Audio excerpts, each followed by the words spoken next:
Hey everyone, welcome to Two Car Pros. My name is Ryan, and today I'm going to show you exactly how to change the transmission fluid for a 2015 Toyota Prius. Now, Toyota claims this is lifetime fluid, but in my experience, I would do this service every 60,000 miles on the dot. The fluid comes out pretty dark when you do even just 60,000 miles. And the cleaner your fluid is, the longer your ECVT transmission is going to last. And this is very low effort. There's not even a filter. It's just a drain and fill. Super easy, super simple. Something you can definitely do in your garage. Just dispose of your fluid properly. With all that out of the way, let's don some eye protection and jump into it. So before we get started, I'm going to walk underneath the vehicle and kind of show you where we're working today. I've already removed the skid pad. Actually, truthfully, this car didn't come with one, but there's going to be a skid plate here that has a couple of 10mm fasteners all along the front and some body clips that you need to remove. It's very, very easy.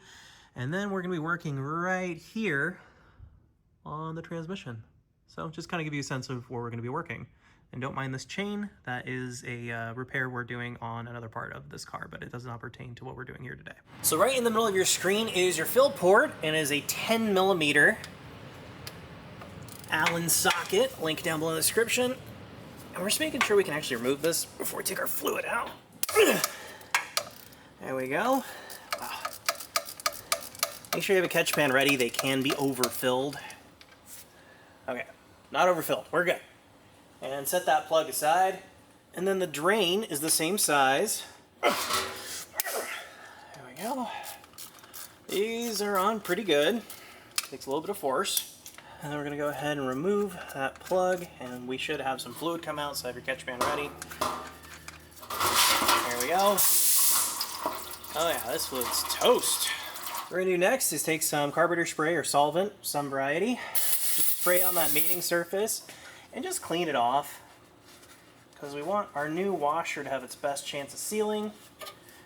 Nice. It's okay if the fluid's still coming out just a little bit. It's fine. And then I've already cleaned and replaced our washer. I've cleaned the bolt and replaced the washer. We'll just put that back in. Like that. Nice. Torque spec on that fastener is 37 foot-pounds.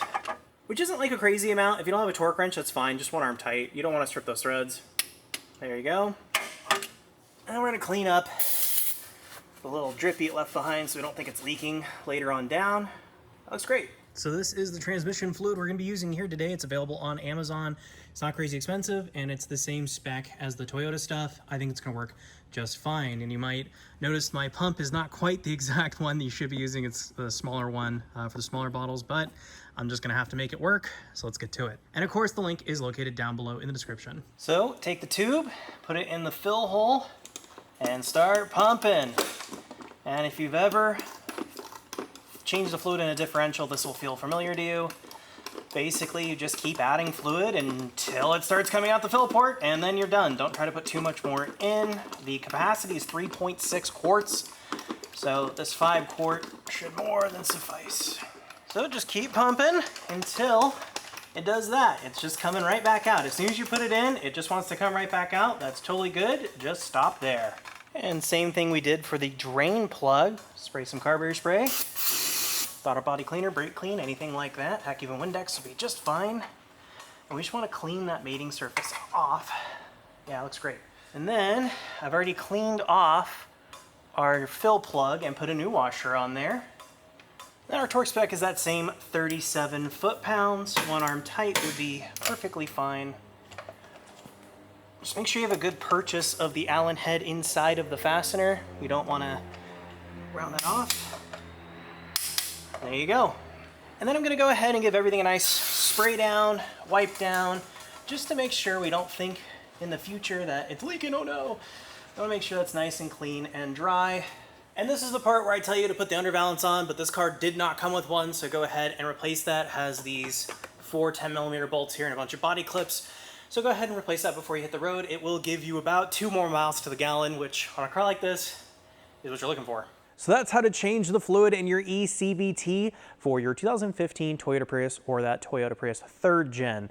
Very easy. Again, I would not call this lifetime fluid. I do not believe in lifetime fluid. Please change the fluid. It's very easy, it's very inexpensive, and potentially could save your transmission. And between you and me, changing fluid every 60,000 miles is a heck of a lot easier than changing a CVT transmission out, and a whole heck of a lot less expensive. Thank you so very much for watching. If you have any questions, please leave them down below. If you found this video particularly helpful or interesting, please consider becoming a member by clicking that join button down below. It's a direct way to help my channel out. Barring that, a like, comment, and subscription really helps my channel out as well, and it tells YouTube that I did a good job. Thanks again for watching. I'll see you next time.